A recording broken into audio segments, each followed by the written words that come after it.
اسلام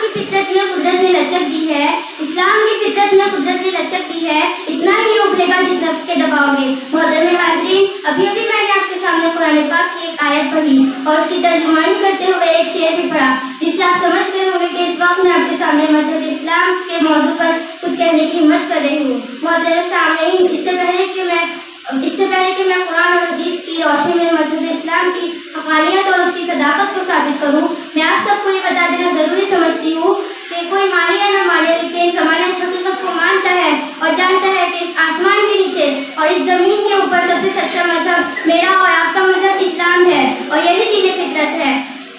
اسلام امن و آشتی کا پیغام ہے۔ اسلام کی تعلیمات ایسی ہے کہ وہ ہر شخص، مرد ہو یا عورت، اس پر آسانی سے عمل کر سکتے ہیں۔ سامعین گرامی، اسلام احکام خدا بندی کا نام ہے، اسلام ارشادات نبی کا نام ہے، اسلام اللہ و رسول کی اطاعت و فرما برداری کا نام ہے، اسلام عبادات کا نام ہے، اسلام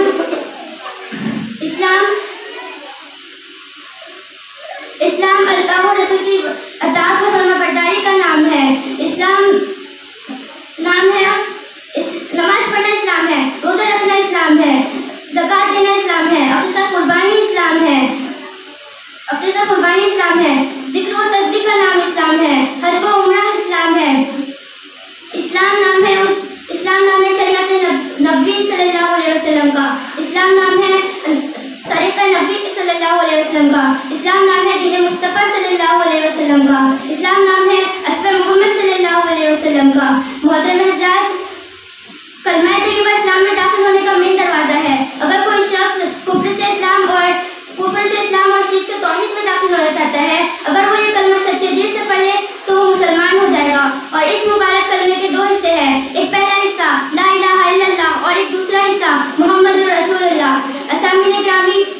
اس پہلے حصے میں اگر 4 الفاظ ہیں، لیکن اس میں پورے دین کی ترجمانی موجود ہے۔ اس لا الہ الا اللہ کے ہمیں اصلی اور حقیقی معنی سمجھ آ جائے تو ہم ہر قسم کے شرک سے محفوظ ہو جائیں گے اور ہمارا ایمان مضبوط ہو جائے گا۔ اور اس لا الہ الا اللہ کے معنی ہے نہیں ہے کوئی معبود مگر صرف ایک اللہ۔